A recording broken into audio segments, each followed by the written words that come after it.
ครับเดี๋ยวเรามาเทสเครื่องบินให้ลูกค้ากันนะครับนี่ซู30นะครับส่งไปเพชรบูรณ์ครับลำนี้ส่งไปจังหวัดตากนะครับมาเทสบินให้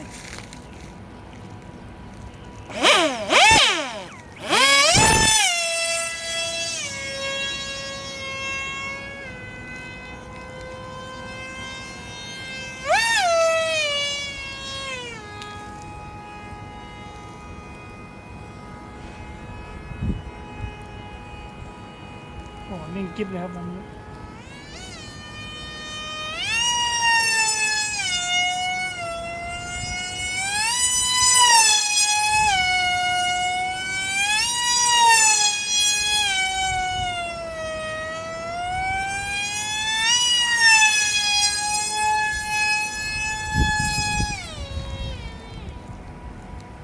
เรียบผ่านครับอะไรนี้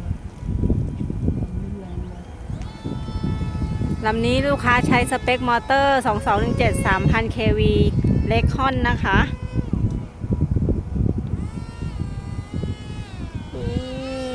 ล